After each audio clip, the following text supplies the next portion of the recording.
pure devotees gather together to hear and chant and discuss the glories of the Supreme Personality of Godhead, the Absolute Truth, that atmosphere thus created becomes surcharged with very great absolute truth and spiritual potency, which is beneficial for the hearers, for the speakers, and everyone concerned. The entire atmosphere is elevated beyond this material world. So the Bhagavad-gita, of course, is the most empowered book by God himself, by Krishna himself, to give us all instructions on how to make this human life perfect. And this human life is meant for achieving, well, along the way, freedom from the very stringent laws of material nature which impose repeated birth, death, disease, and old age, which is not at all very nice or pleasant, on everyone. So human life is different than other species of life, animals, reptiles, aquatics, trees, plants, that cannot ask the question, why am I here? What is the purpose? Why am I suffering? If a human being thinks that this material world is a place for permanent happiness, or I can make a permanent settlement here, then he's a madman or a madwoman. It's insanity. It's like if you were to go into a hotel here in New York, you're from out of town, and, you know, it must be very expensive to stay in Midtown Manhattan in a hotel, especially at holiday time, and you take out like all your life savings to do an interior decorating and make the apartment more nice, and you're only going to be there for a week. Isn't that madness? So we're actually eternal, and we have an existence in an energy or atmosphere, the spiritual energy, which is vastly superior to this material energy. So we've forgotten that, and human form of life is meant to revive that understanding. So the Bhagavad-gita is the premier book, which not only gives us the answers, but also tells us what are the questions that we should ask. One symptom at this age of Kali, nobody even knows how to ask the right questions. But the right questions are, who am I? Why am I here? What is the purpose of my life? What is the ultimate goal? And how do I achieve that goal? It's like we're all here today. We all came from different places. We know how we got here. And when this meeting is over, we all know how we're going to get to where we're going next. It's just common sense and very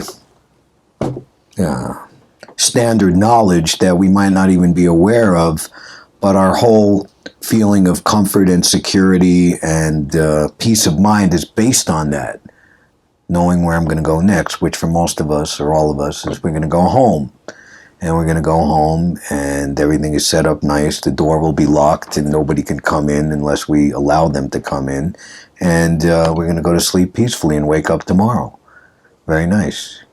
So in the same way, what to speak the same way, much more exalted way, knowing what is the process of leaving this body in perfect consciousness. So I will be just as carefree and anxiety-less about that whole situation of giving up this body, because as sure as death, for one, it says in the early chapters, for one who is born, death is certain.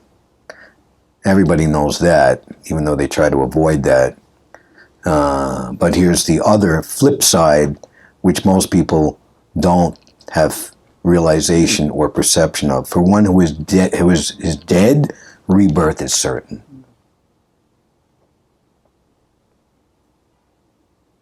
In complete forgetfulness of your previous life, only very, very elevated personalities will have remembrance of their previous life.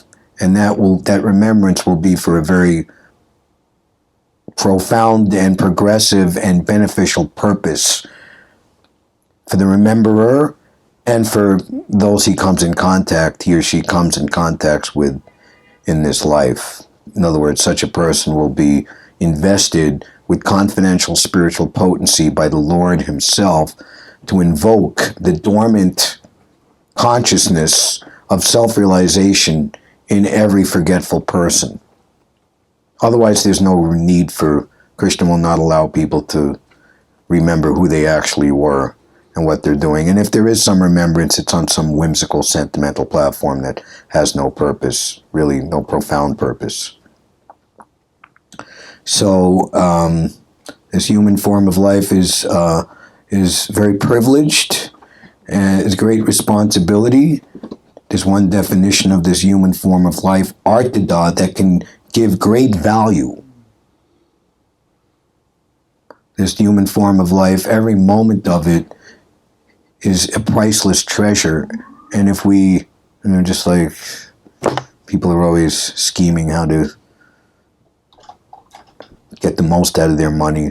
Funny, you go in a bank and they say, let us show you our different products. Product? What am I going to hold it or touch it? Or what is it? A product? You can put it this way and your money will do this and that. And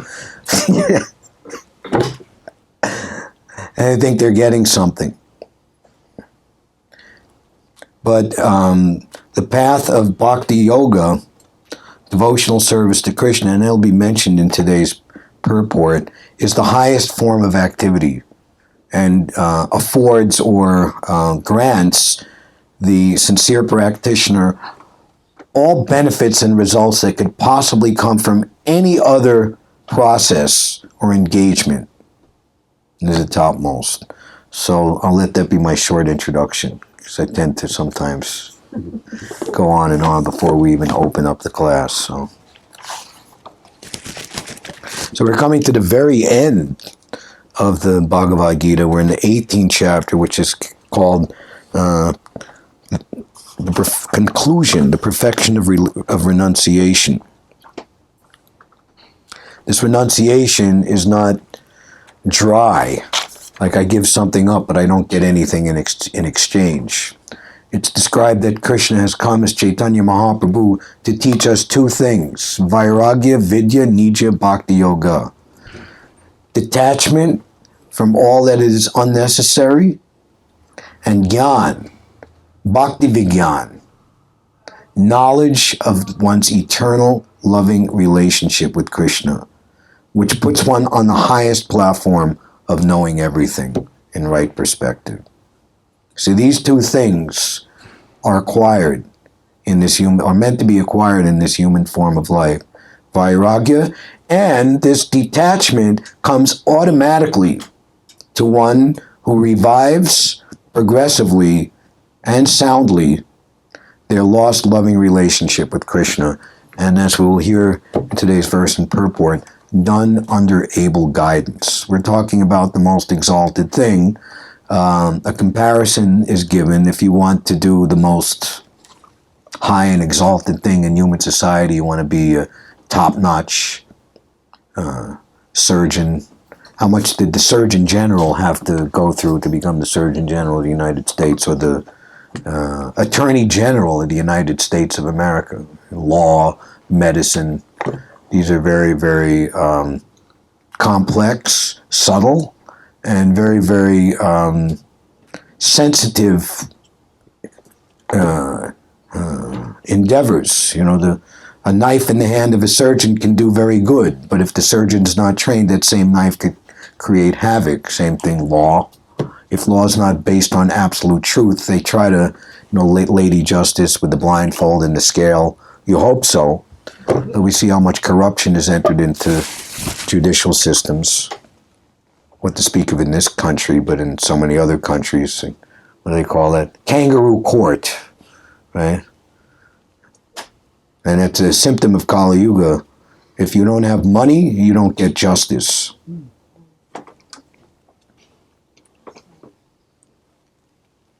So, actual relationship with Krishna is on the highest level of justice, morality, and truth, and is beneficial for everyone.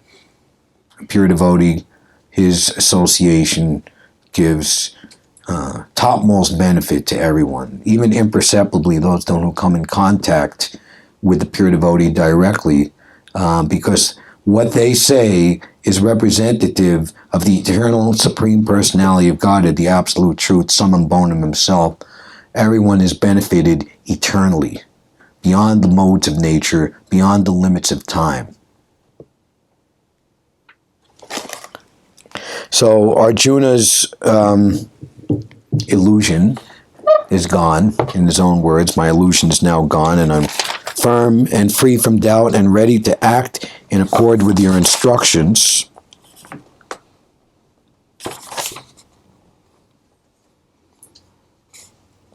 So we were hearing in verse 73, 2 verses prior to today's verse 75, in the last paragraph. This is verse 73, the last paragraph, if you want to look. Krishna consciousness is acting according to Krishna's order. So this is very important. The bewildered conditioned soul thinks himself the doer of activities. I'm doing this, I'm thinking this, I'm desiring this. But actually, one is simply a slave to the material energy, to lust, greed, anger, illusion, madness, intoxication, and false ego or false pride. They think that they're doing. And being kicked and bewildered and degraded at every moment by such engagement out of primordial or primeval stubbornness, one sticks to that position. So therefore, true aspiring transcendentalists, ultimate devotees of the Lord, they have become disgusted with this type of illusion. And they know that there's no happiness in it's like trying to quench your thirst by chasing a mirage of water in the desert. There is no water, there is no quench for your thirst. But the idea of water is a reality. But water is not in a desert, it's somewhere else. So a devotee is characterized as one who has understood that there's no thirst quenching in this material world. It can only be done in relationship with Krishna. One great devotee has remarked that I've served these material senses and they've never given me relief. Quite to the contrary, they want more and more and more and degrade me at every step. So I'm sick and tired of the disturbance caused by these material senses and serving the dictations of lust, anger, greed, illusion, madness, intoxication. And he's praying to the Lord, when will I have such a perfect master as you? And I will be completely satisfied and pacified. Actually, surrender to Krishna and being always alert and attentive and extremely desirous to make Krishna happy puts one on the highest stage of independence and individuality. Everyone tries to be individual on the material platform, a new hairstyle or, I feel like I'm this type of gender this morning and maybe by evening I think I'm another gender and I have a free right to... This is demoniac. People, you're free on the material platform, so you become more enslaved to material sense gratification to exploit you, exploit the energy of your life, take your money, take your energy, take your everything. But you're free. This is a great illusion, and there's two aspects of the illusory energy. First, being put into illusion, and then to think that illusion is very nice. And in every species of life, they think that life is very nice, even though from our perspective, there are so many species of life, it's abominable. Like the hog that lives in filthy stool all day long. Where is stool? I want to eat the excrement. This is the highest taste. This is my highest happiness. But this is abominable life. This is the illusory energy making people think. So in a relative proportionate way, forgetting the knowledge of dasya prema. Dasya means transcendental servitude to God, and prema, the highest, most rarefied, eternal love. That is our happiness. And as we advance that dasya prema, it enters into even higher forms of relationships, as friendship, equal friendship, parental, that you can become the mother or father of God. And that is the most advantageous to give service to God, because all of you have had little children, especially the first few years, you are their servant 24 hours a day. They're completely dependent on you. So that Krishna becomes completely dependent on you. And higher than that even is the conjugal relationship of lover and beloved, or husband and wife. So the relationships in the material world based on these 5 primary rasas: neutrality, servitude, friendship, parenthood, and conjugal, romantic love, they're based on the original Adi Ras of relationship with Krishna, the original person, the Supreme Personality of Godhead.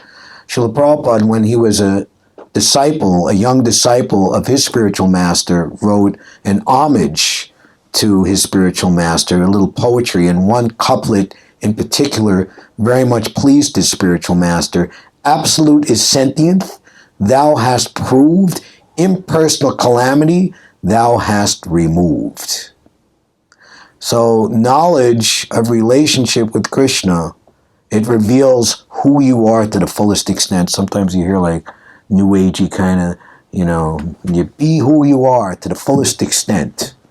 Well, this is you to your fullest extent, reviving your eternal service relationship with Krishna. Krishna consciousness is acting according to Krishna's order. A conditioned soul, illusioned by the external energy of matter, does not know that the Supreme Lord is the Master, who is full knowledge and who is the proprietor of everything. This body, this life, is a rental from Krishna's energy. Just why do we rent a car or something? So we can do our business or go on vacation and get the most out of it. So this life is meant to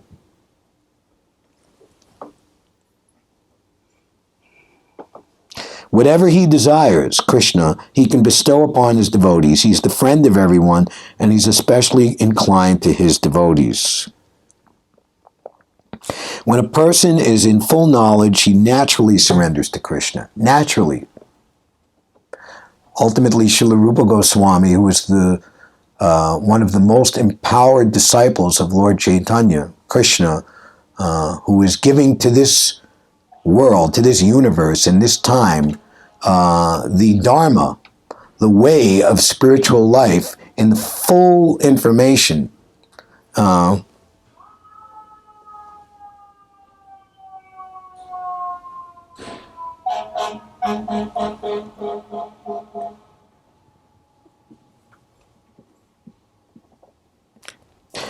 He gave this incredible example that in the perfectional stage, one's attraction to Krishna is just like the spontaneous affection of young teenage boys and girls for each other.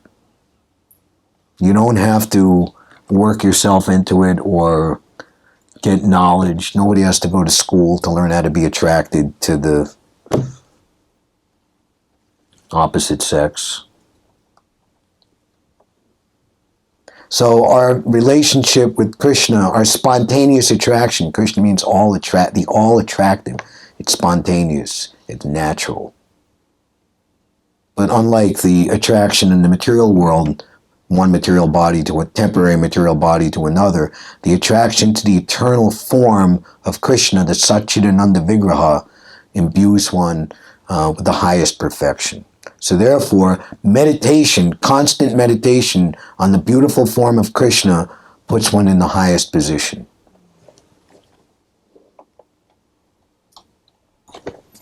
So this is verse number 75.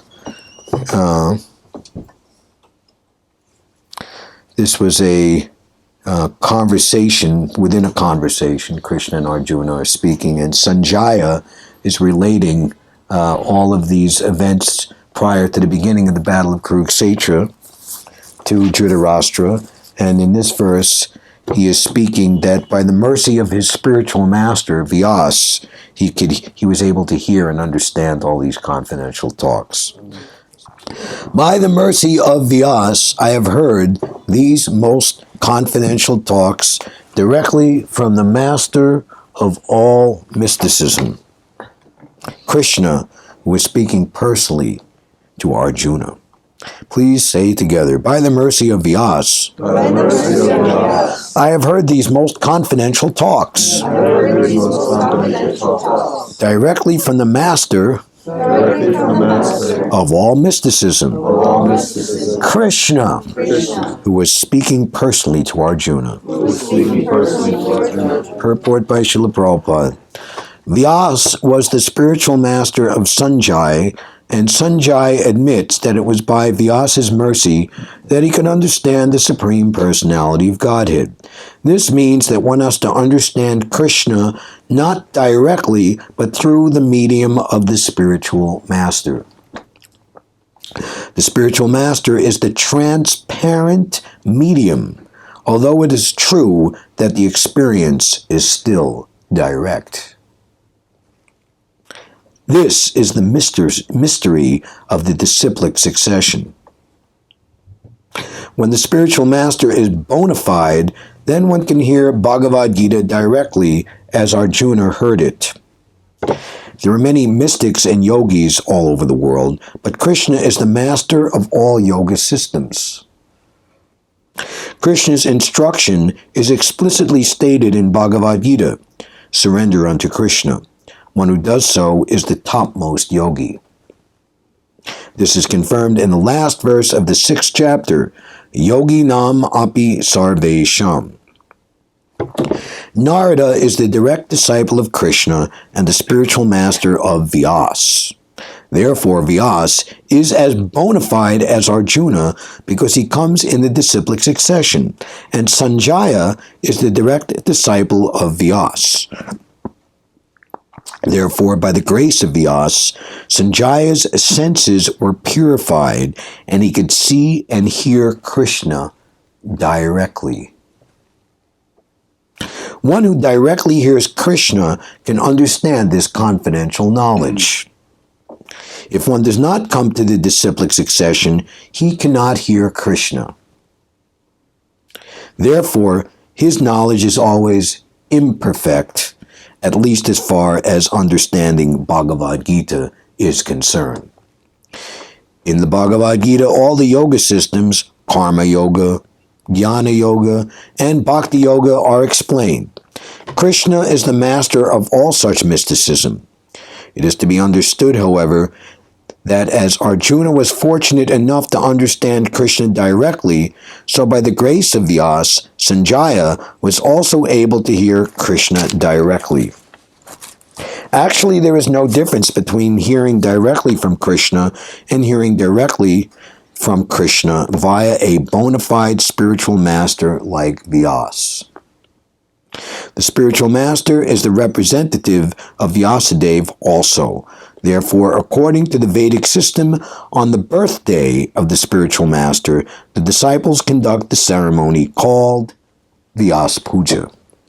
Om Jnana-timirandasya Jananjana Shalakaya Chakshur Unmilitam Jena Tasmai Shri Gurave Namaha. I was born in the darkest of ignorance, but my spiritual master is opening my eyes with the torchlight of knowledge. I offer my respectful obeisances unto him. Shri Chaitanya Manobishtam Stapitam Yena Bhutale Swayam Rupa Kadamayam Dadati Svapadantikam. When will Srila Rupa Goswami Prabhupada, who has established within this material world the mission to fulfill the desire of Lord Chaitanya, give me shelter under his lotus feet? Vandeham Shri Guru Shri Utapadakamalam Shri Gurun Vaishnavamscha Shri Rupam Sagrajatam Sahagana Raghunathan Vitam Tam Sajivam Sadvaitam Savadutam Parijana Sahitam Shri Krishna Chaitanya Devam Shri Radha Krishna Padan Sahagana Lalita Shri Vishaka Vitamscha. Hey Krishna Karuna Sindhu Dinabando Jagatpate Gopisha Gopika Kanta Radha Kanta Namostute. Tapta Kanchana Gaurangi Radhe Brindavaneshwari Vishabhanu Sute Devi Pranamami Hari Priye. Vanchakalpatarubhyascha Kripasindubhya eva cha Patitanam Pavanebhyo Vaishnavebhyo Namo Namaha. Jaya Shri Krishna Chaitanya Prabhu Nityananda Shri Advaita Gadadhar Shri Vasari Gaura Bhakta Vrinda Ki Jai. Hare Krishna, Krishna Krishna, Hare Hare, Hare Rama, Rama Rama, Hare Hare.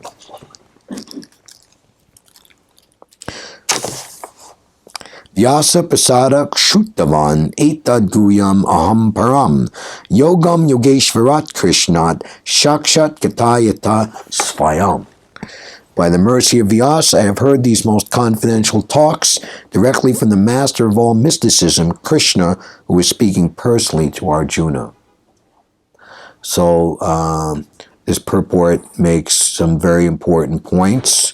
Most important is the absolute necessity of the accepting of the bona fide acharya or spiritual master and the bona fide disciplic succession.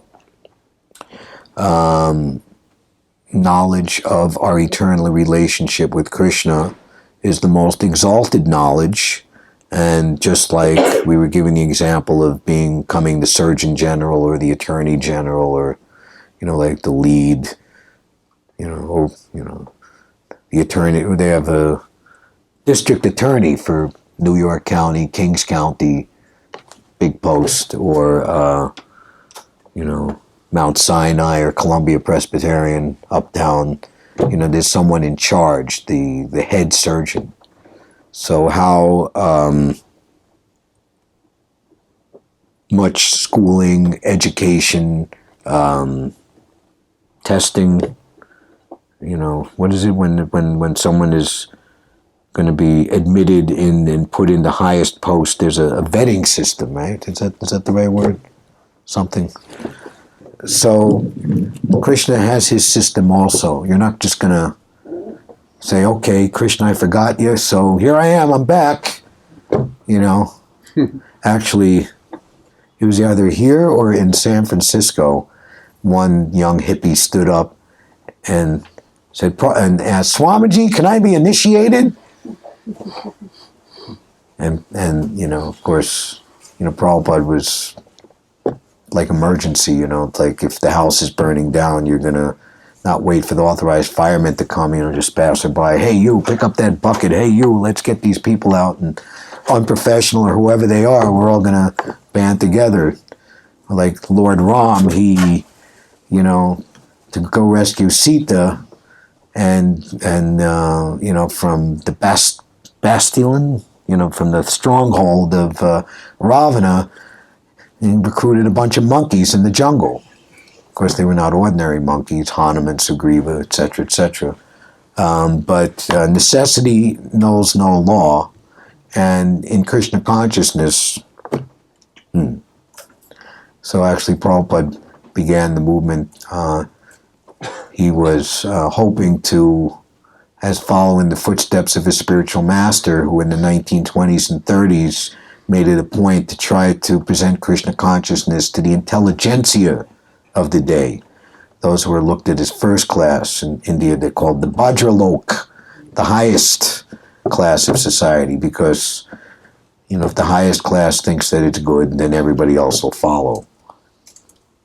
So when Prabhupada came here, he didn't, the first class people, but it was more the third, fourth, fifth, and lower class who was helping in the beginning, but one thing led to the other.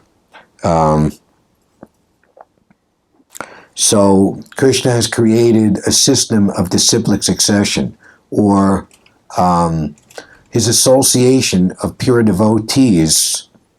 That association, he surrenders himself. The Supreme Lord, he is, and we were hearing, he can fulfill any of his desires as he wants. Satya Sankalpa.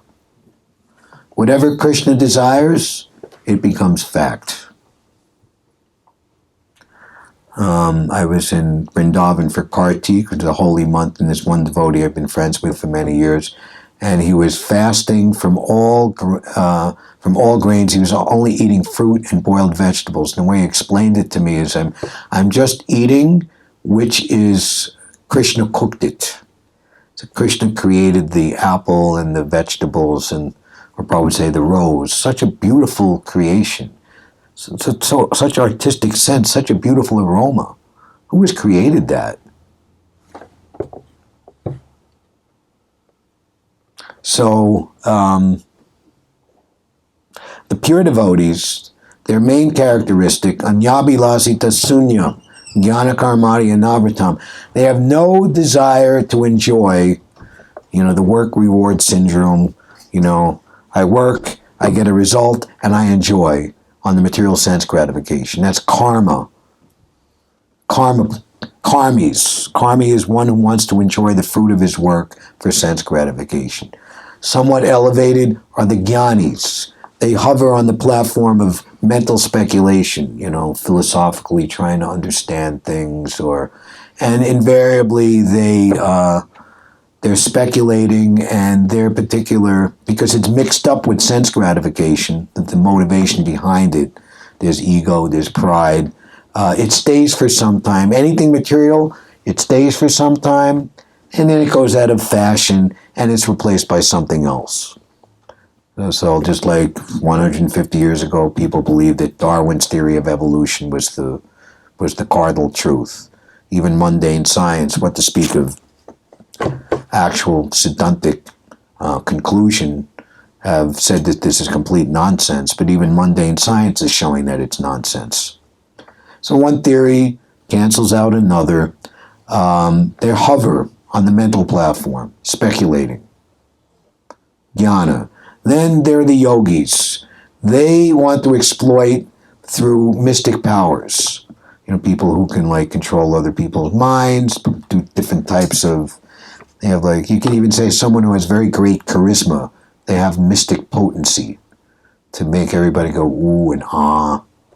But if they're not engaging the people in the eternal service of Krishna, they're cheaters.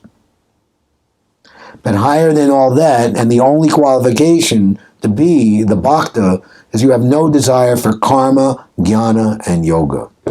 Such a person is a bona fide acharya. He is a spiritual master. And it's mentioned here that Vyasadeva, who is giving all the Vedic literature, we say Om Namo Bhagavate Vasudevaya. He's the disciple of Narada, who's the disciple of Lord Brahma, who's the direct disciple of Krishna himself. Our disciplic succession stems in this way. But why Arjuna, he is in the disciplic succession. Why? Bhaktosi me, because you are my devotee. And Krishna gives even more the symptom, because you are not envious of me. What puts one in the material world and what keeps one in the material world? Envy. And envy starts at the top. We're envious of Krishna. Why is he Sadaishvarya Purna? He's unlimitedly wealthy. He's unlimitedly beautiful. He's unlimitedly intelligent. He's unlimitedly influential. He's unlimitedly detached. And did we say wealth? I said 5. Strength. Unlimitedly strong.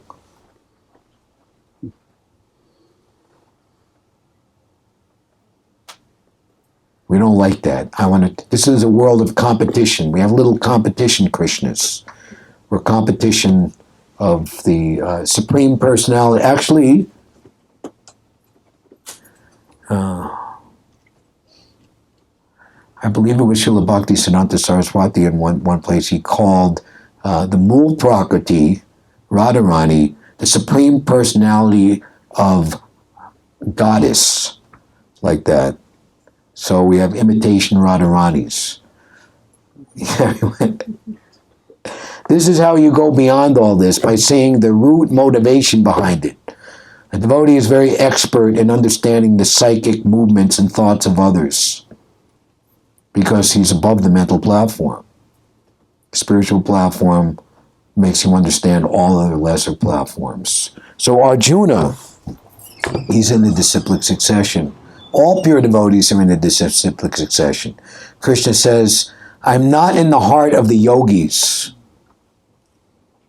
but I'm wherever at least just two, what to speak of more, but at least two of my pure devotees are coming together and hearing and chanting about my glories, exchanging intimate feelings of ecstatic love between each other. Tushyanti cha, relishing that.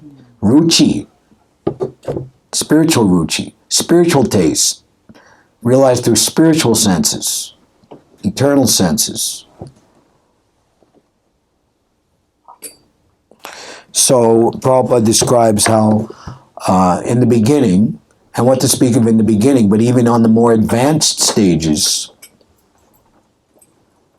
the pure devotee is always receiving and understanding Krishna's desire through the mercy of the spiritual master.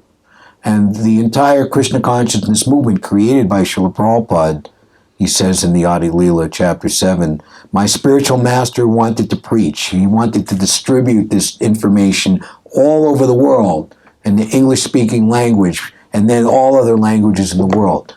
He wanted this. We believed in his words, and we started in a humble way and in a helpless way, but this movement has become so successful due to the unmatchable or unconquerable force of the spiritual order. The desire of the pure devotee is the desire of Krishna. Make your desire one with Krishna's, and you will realize that your desires are raised to the highest level of perfection.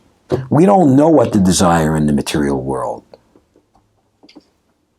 So association of pure devotees doesn't create new desires, but reveals what is one's real desire.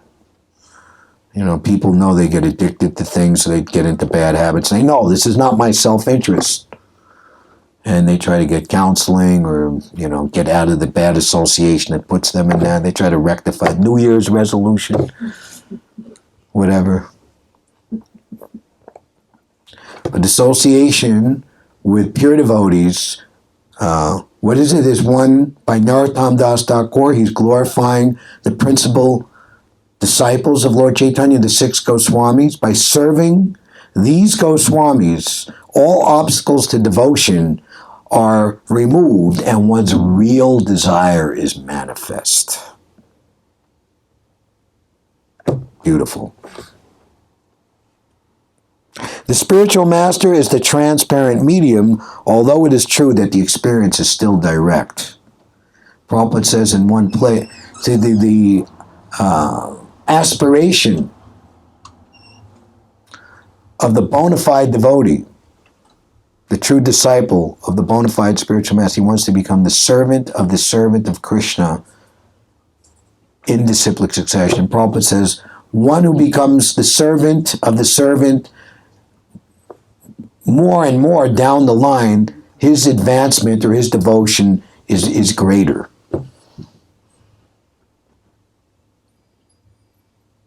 It's the opposite. I want to be the top.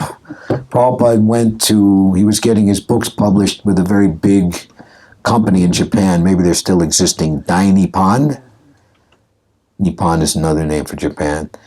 And they had a big meeting and they arranged prices and everything. And, Japanese business society, what to speak of 50 years ago, even now, very hierarchical and, very structured and strict.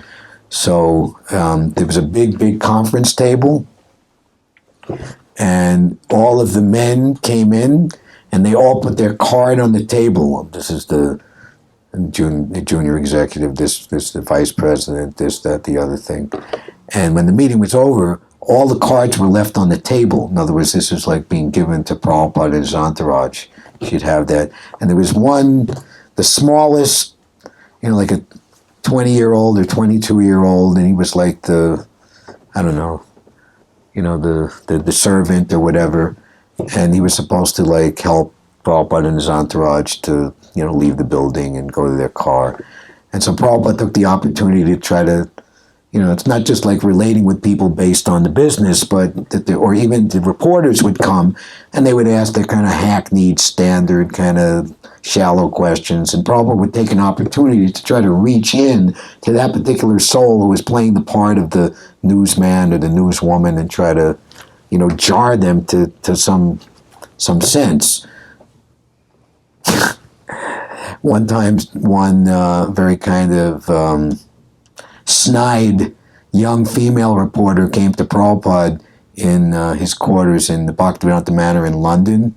And even though Prabhupada, it was like summertime, but it still was chilly, it was cold. And this reporter, she was in a mini skirt, which was the fashion back then. And she just started saying, "Why do you people have shaved heads?" And Prabhupada, without missing a beat, said to him, "Why do you have bare legs?" And everybody laughed. And, she was, to the chagrin, you're held hostage by everybody's laughter. You can't do anything about it. And then Prabhupada said, better to have warm legs and a cool head to understand this Krishna conscious philosophy.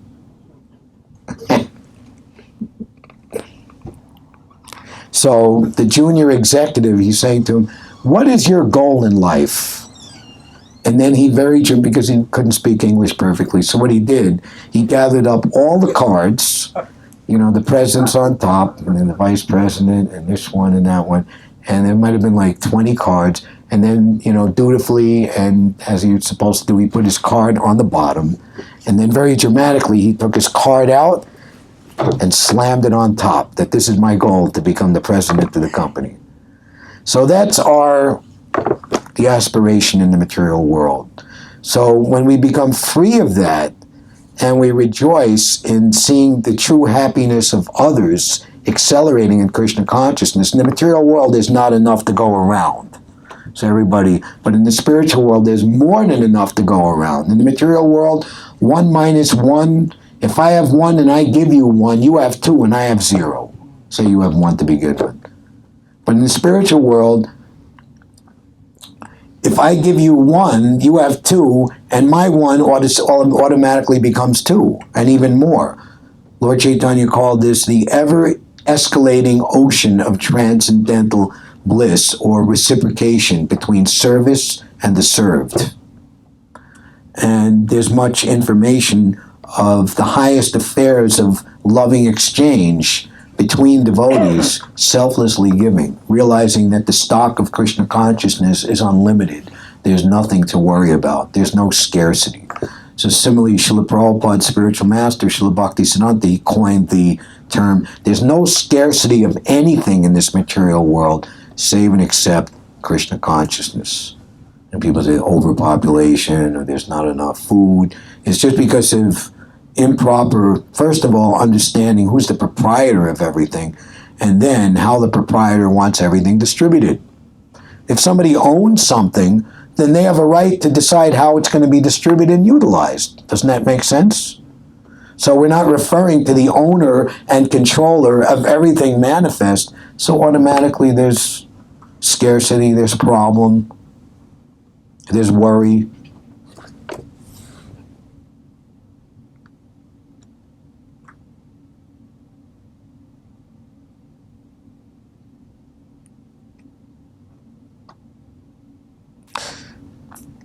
So one whose senses are purified by following the instructions of Krishna, the regulative principles of freedom by which one controls the mind and senses. We were saying earlier, instead of being a slave to the senses, you achieve complete freedom in serving the transcendental senses of Krishna.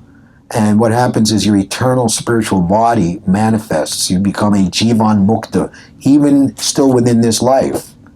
You're not in this body. And the example is given that a coconut in the shell, as it ripens, it separates. And even though it's not in the shell. It's outside. Prabhupada took his disciples to Kumbh Mela in 1971. And there were young devotees at the time. And the idea is that if you bathed in the confluence of the Ganges and Yamuna and Saraswati, the Triveni, at a particular time, there's the story of the demons and the demigods churning the ocean of milk to create immortal nectar, and the incarnation of the Lord ultimately was there to bewilder the demons so that the demigods could get the nectar and not the demons. Mohini Morti took the jug of nectar. This is a great story. You can read it in the 8th canto of the Srimad Bhagavatam. Some of those drops of immortal nectar fell on that spot at that time. So every 6 years, 12 years, and the big one every 144 years. I think 1977 was the 144-year one, from 1971. Maybe, I don't know, one of the two. So, but you have to go, and it's now, this time of year, January, freezing cold. And you have to bathe, at like, before dawn at like 4:30, 5 o'clock in the morning, and there's millions of people trying to take that sacred bath. I said, Prabhupada, is it true that if you bathe at this time, that you get liberation, you get free from the cycle of repeated birth and death? I said, yes, but we've not come here from liberation. We're already liberated. We've come here to teach Krishna consciousness, which is beyond the platform of liberation. So his senses were purified and he could see and hear Krishna directly. One who directly hears Krishna can understand this confidential knowledge. If one does not come to the disciplic succession, he cannot hear Krishna, therefore his knowledge is always imperfect. What is that, my dear King Stroktivdyani? There are many those who are not interested in Atma Tattva, knowledge of the absolute truth, have so many subject matters for so-called understanding. What's in the Strand bookstore for one on 12th Street? How many? 18 miles of books. And how many stories is that they have there? Anyway, whatever. Books. You read your whole life. Books. This one, that one. All speculating. All hovering on the mental platform. Useless. Doesn't liberate anyone from repeated birth and death, doesn't give anyone knowledge of who one really is, but it actually makes one more attached to the material world. So it's useless knowledge.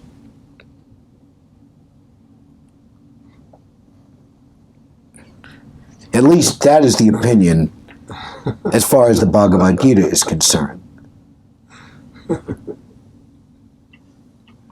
Narottam Das Thakur says, I won't acquire knowledge except to serve you. One of the first devotees, she's actually the first female devotee in the movement, Jadharani, her paintings are here on the wall.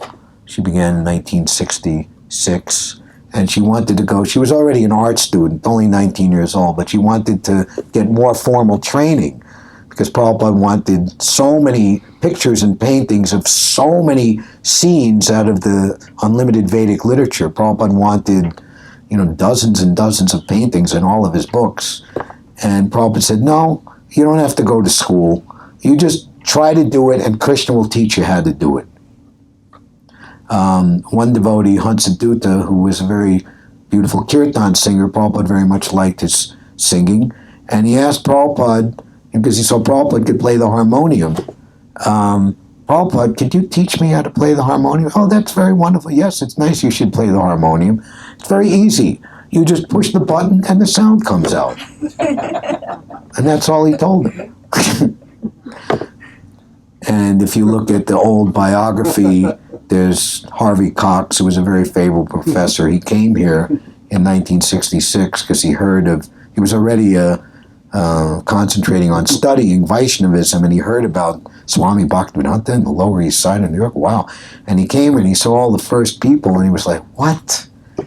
It just didn't make any sense to him. And then finally, when he was brought upstairs to meet Srila Prabhupada, he understood, well, here's the person who made the whole thing go, He told a devotee, a disciple, to start a magazine. Of course, Back to Godhead magazine, which Prabhupada himself started in 1944, and said that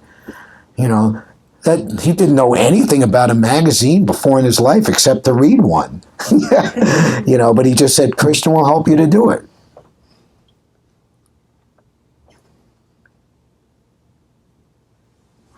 By the mercy of the spiritual master, a lame man can cross over mountains. A dumb or illiterate man can compose and speak eloquent poetry. And a blind man can see the stars in the sky. everything and anything is possible. And we see Srila Prabhupada, he's even written up in the Guinness Book of World Records, and one of these records, that first of all, late bloomers over 70. Prabhupada came here with zero money. Nothing. 40 rupees, which at that time was $8, which you can't even convert rupees. Even today, you take your rupees into, hey, I got some rupees. Maybe euros or UK pounds, you could buy something within a store somewhere. Rupees, nothing. No backing, no institution behind him. Simply just faith in the order of his spiritual master in Krishna, and everything came about. Prabhupada came back to India in triumph to his hometown, Calcutta, in 1970-71, the winter of 70-71. And, he had a lot of old friends from his youth and, adult life. And one friend came to see him, who was telling him of the latest goings on in the city, like here in New York. What are the latest things going on, social life and celebrities. So there was some yogi who was creating a sensation that he could reach behind your ear and pull out an apple. And if you think that Prabhupada would say this is nonsense, but it's his old friend, so he just plays along with it, and he goes, wow, that's wonderful, amazing.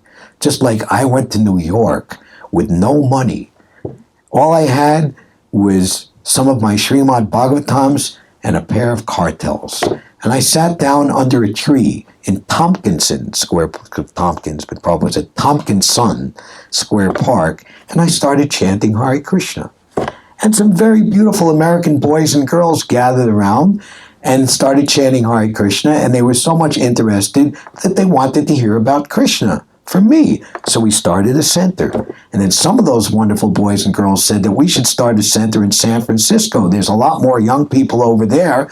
So we went there, and so many beautiful young boys and girls joined there also. And then some of my students said that we should go start a temple in London. And they went there and they started a wonderful temple, and some of the famous people, the Beatles, George Harrison. And now in just 4 or 5 years, we have 65 centers. And in all of those centers, we have so many apples. So he's chiding his friend, but the idea is that the mysticism of pure devotional service is by far greater than anything else. Prabhupada was in a first-class train car, and some well-to-do, respectable Indian Hindu gentlemen came in and paid respects, and they, but their understanding of, like you approach a very wealthy, rich, or influential, we don't even know what to ask. What do we, of course on the mundane platform, but, they come before such a pure devotee as Srila Prabhupada, you don't know what to ask or how to associate, so they'd say, Swamiji, show us a miracle. Like what? Like Jesus make manna from heaven and walk on water, whatever. Prabhupada, you want to see a miracle? This is my miracle. And he pointed to the several disciples that he had with him. So to convert people from material consciousness to pure devotional consciousness is the highest act of mysticism. And it's the most meaningful and purposeful thing to do. Everything else is more or less just, if not ridiculous, temporary, or a combination of the two.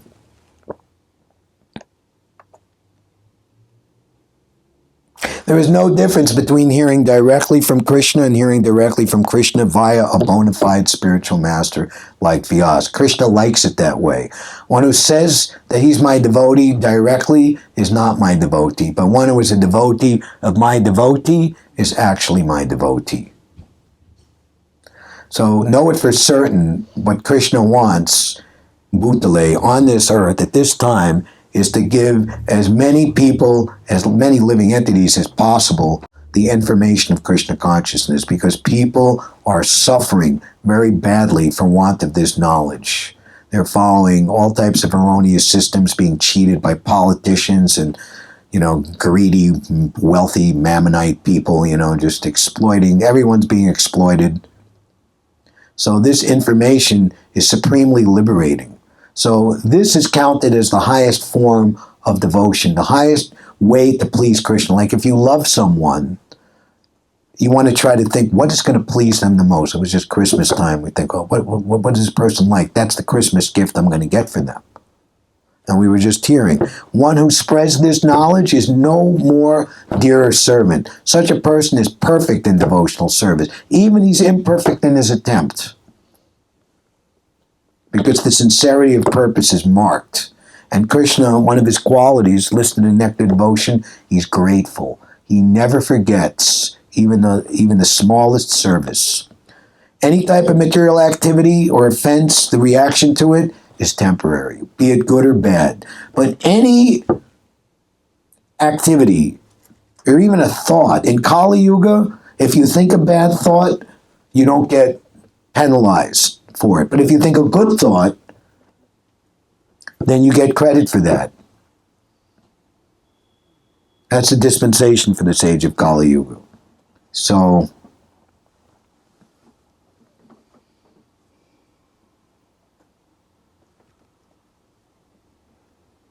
the spiritual master is the representative of Vyasadeva also. So, the original spiritual masters at the beginning of the disciplic succession, everyone we're all linked together.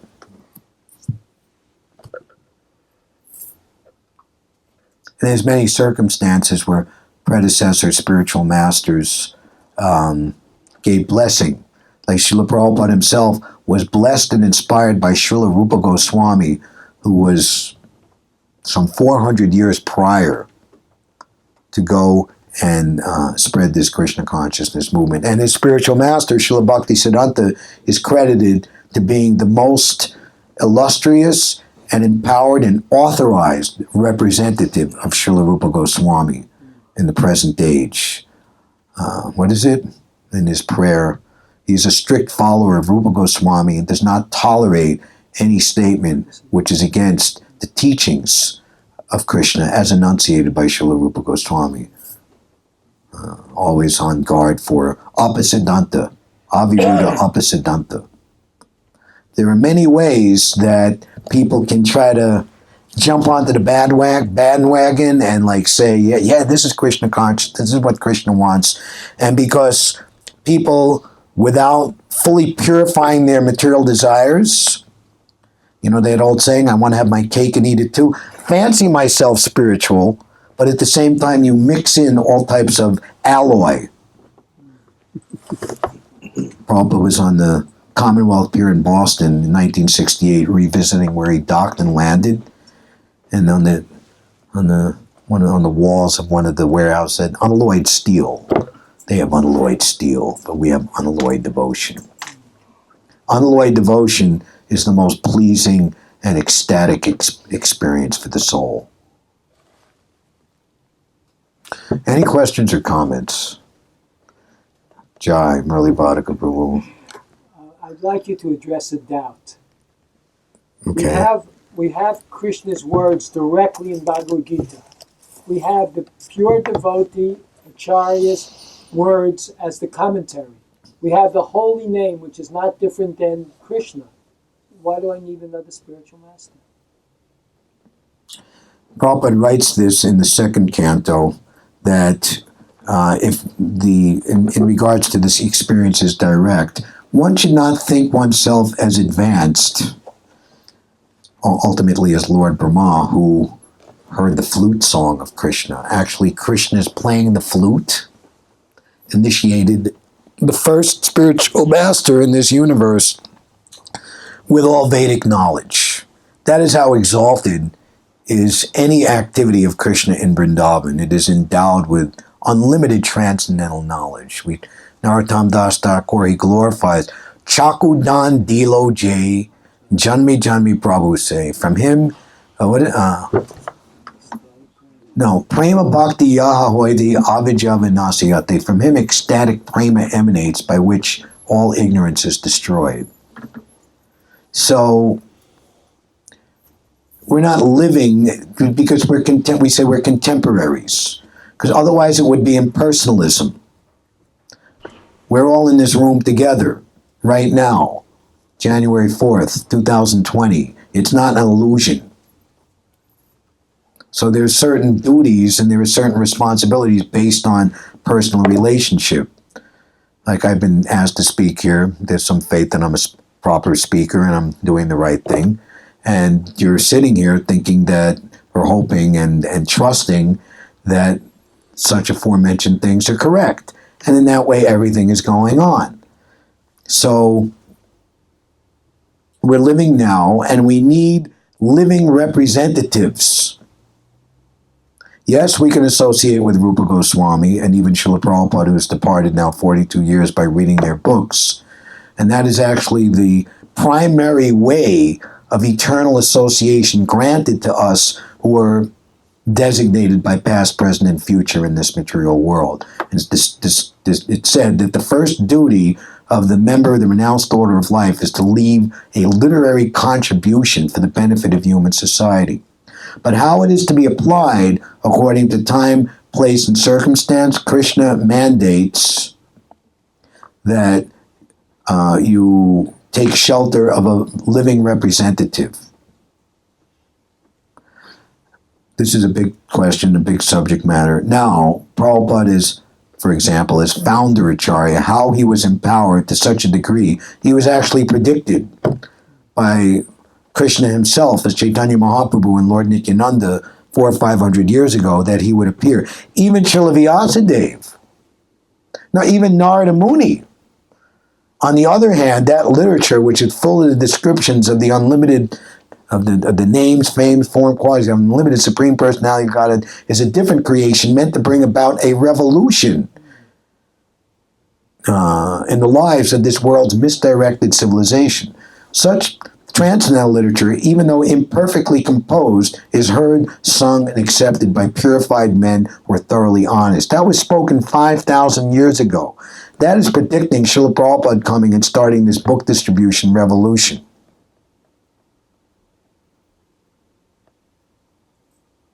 This is Krishna's system.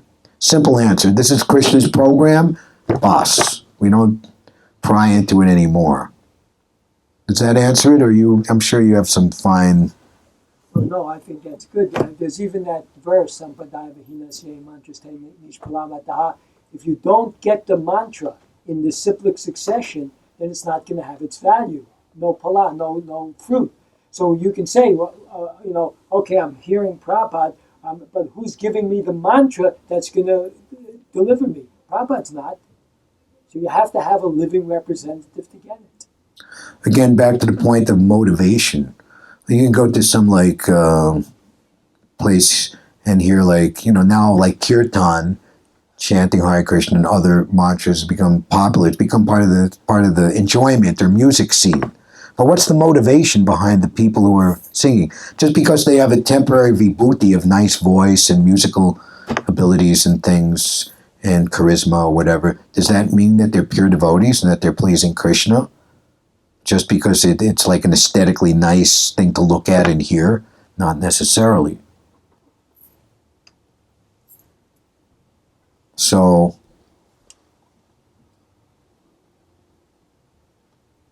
the level of empowerment, or power of attorney in Srila Prabhupada is unprecedented. So, what is that saying? A tough act to follow. So you're not going to get a spiritual master like Srila Prabhupada, but you have to look for someone who is 100% loyal to the disciplic succession. The question really isn't how to find, that we should be asking, how can I find the bona fide spiritual master? That's very important, but equally, if not primarily, one should ask, how can I be the proper disciple? It's described when the candidate is ready, by the mercy of Krishna, one gets Guru. And by the mercy of Guru, one gets Krishna, at least in the beginning. So familiarize yourself. What is the process all about? What are the qualifications? And simply by practicing Krishna consciousness, you will overcome, your lower motivations and desires. And as we were saying, your real desire will manifest more. And on that platform, Krishna will give you more insight, more intelligence, and you'll be able to see what's what. But one thing's for certain, Prabhupada's books afford one the most powerful shiksha. Prabhupada's books and I want to speak of his books, there's unlimited hours of his sound vibration that you can hear. He would speak 2-3 times a day for 10 years. I just went through listening like maybe hour and a half a day of all Prabhupada's lectures, room conversations, everything. I think it took me 4 years. Listening an hour every day of my life. So there's no lacking.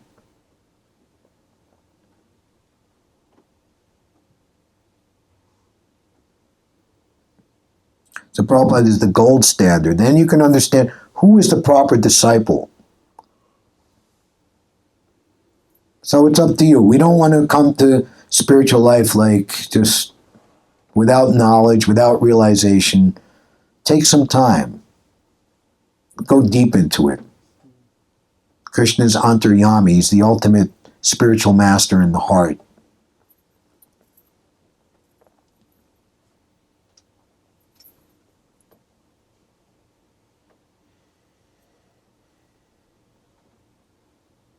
Prabhupada would speak on this many times, the qualification of the spiritual master. One time, I forget the audience, was it a Western audience or an Indian audience? He said, my qualification is I simply repeat what I heard from my spiritual master, that's all. I don't concoct and change. Change according to time, place, and circumstance. Innovation and deviation requires some intelligence to understand the difference, but some things are just plain common sense that are not innovation but deviation. You know, like policemen are supposed to be policemen. They're supposed to wear the NYPD uniform. They're supposed to conduct themselves in a certain way. They're not all of a sudden starting to become good humor ice cream cone salesmen or start a juice stand on the street. Well, you know, we wanted to increase our popularity because, you know, people don't like cops. So we thought maybe I'll dress up as a clown and hand out balloons to kids. And we were supposed to be a policeman. There was a crime over here. I need, you know, like serious police, activity here. I don't need a clown. So devotees are meant to be devotees. Being an authority on just, like who, if you impersonate a policeman, sometimes this happens, like pull people over at a traffic stop and do some crime on them, impersonating a policeman. So impersonating a devotee, impersonating a representative of God as a so-called religionist, but it's all nonsense. So we have a lot we can do to equip ourselves with the proper knowledge and information of what's bona fide and what's not. And the more that we do that, the more Krishna will make things happen for us. Prabhupada came here without a plan, but his plan every day was the duty of a devotee. Always think of me, offer your homage unto me. That is the duty of a devotee, to think of Krishna in love 24 hours a day. Then Krishna will lead. Never give up Krishna consciousness in any circumstance. Hare Krishna. Any other questions? Yes. Thank you very much for the request. Like in the beginning, you were talking about that Krishna is always taking care of all living entities and individuals and so on. And so the question is, why is Krishna he have the property of all the universes, all the gold, and he have infinitive amounts of all the wealth and everything. So what's the problem for him to give infinitive powers to his living beings that want to be in the material life and not to struggle? I mean, why is there suffering? Why would Krishna not want to give why are living The entities amount here of- not given all this stuff yeah, since the Krishna amount, has so the, much? the amount of that the living entities want. Like we don't have infinitive amount of gold and Right. you know, food and everything. Why Very do we good. struggle here? So Mhm. if he's so, you know, merciful, what's the problem for him? If he has this unlimited amount of it, Right. why he's where you know have. Well, but you can. There's so much I could say on that. What first comes to mind first, that the Father wants to give the Son everything. He's even prepared to hand over the keys to the treasury house, like leave everything in His will. But He wants to see, what is the Son going to do with it? Prabhupada said that if Krishna wants, he could give the devotees rule of this entire planet within 5 days. And the Prabhupada said, we spread this movement. He comes back to India in 1971. In 5 years, Hare Krishna become a household word. But why does Krishna have to take 5 years and 5 days? Or in regard to the Battle of Kurukshetra, 18 days it was accomplished. So in the same way, in 18 days you can get the entire... But Krishna said, what will you do with it? And actually, the very good question, because the spiritual world, the pure devotees and Krishna, a very big part of their exchange is based on unlimited opulences exchanged between each other. Krishna had, when he appeared in this world, he showed the pastime of going to the Gurukul of Sandipani Muni, and he had one class friend, a contemporary named Sudam, right? And he was a poor Brahmin. You know, Krishna went on, and he went on in his life. He became married. He was very, very poor. And his wife was saying, you know, you're friends with Krishna. He's the master of all opulence. Go to Dwarka and ask him to help you out. You're in a poverty-stricken condition. This is not right. But as a pure devotee, he didn't want to ask Krishna for anything material. So, and it was customary when you go see a great personality or you go see a friend, you bring a gift, you bring a present. And he was so poor, there was nothing. So she tied up in a little cloth some flat rice or puffed rice, you know. And when he saw his class friend, Krishna, after such a long time, he just embraced him and seated him on his throne, was massaging his feet. And Sudam was very embarrassed, and he was saying, and we recounted all the times together in the Gurukul, and we went out together to get wood, and we got for the fire, and we got caught in a rainstorm, and we were, couched under a tree all night, and we were like hovering, and then Sunday, and then the Guru came out and found us. You've gone to so much difficulty for me. I can only bless you over and over again. And then he said, my dear friend, you brought me a presentation. What is this? And he just snatches the puffed rice, and Krishna's queens are going, how are you eating this? This is like very low class food here, And Krishna says, by eating just one morsel of this is not only enough to satisfy me, but to satisfy everyone in all the universes.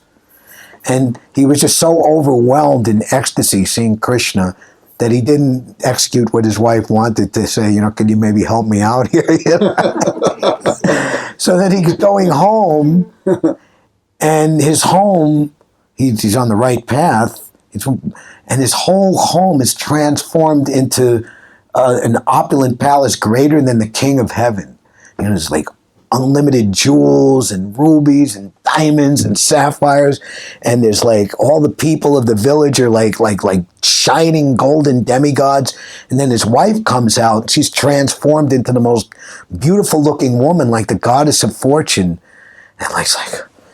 And you could immediately understand that automatically by the blessing of my friend Krishna, this all came about. But it's remarked in that description there in the Krishna book, you can read that. What's the name of the chapter? Sudam Brahman Blessed, I think it's called, in the Krishna book. He said, quite to the contrary, that opulence made him falsely proud and become attracted to material sense gratification. But day by day, living in that opulence, understanding that it was a gift from Krishna, just increased his love for Krishna by unlimited multiplications every single day. So when one is a pure devotee, yes, then opulence should be given. Opulent, there'd be all these things that Krishna's in charge of. He wants to use it in reciprocation. Krishna's representative, Goddess Bhumi. We say Mother Earth.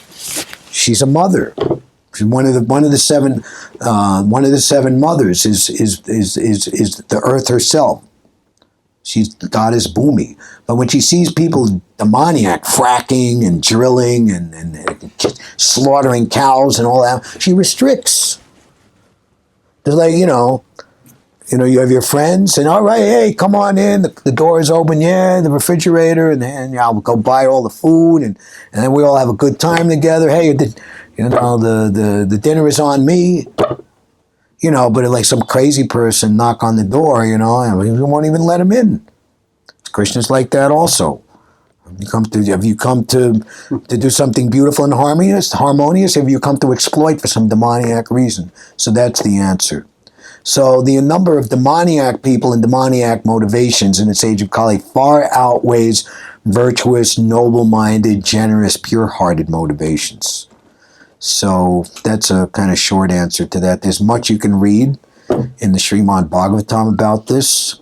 A very good question, and I think we've gone over time.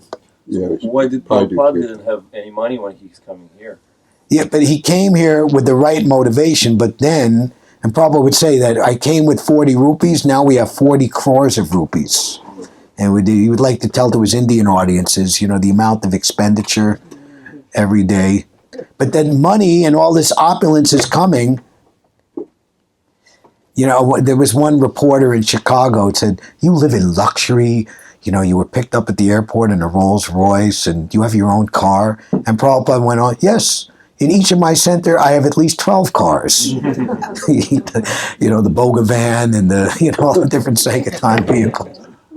Just chiding, And the Prabhupada, he had a big Vyasa-san, the seat of esteem, the representative of the original spiritual master. But because you're envious, I'm simply sitting on the floor. What can be done? So again, so Prabhupada showed that in his own spirit, don't worry about money. Do something wonderful for Krishna and money will come automatically. Because what is money? Who is money? Money is Lakshmi Devi, the internal potency of Krishna. So Lakshmi wants to be with her husband. She doesn't want to be exploited by others. So if you try to enjoy Lakshmi, separating her from Narayan, you want to enjoy Sita, separating her from Ram, you are following in the footsteps of Ravana and other demons who will simply be destroyed. So on that happy note, thank you very much. Srila Prabhupada ki jai. So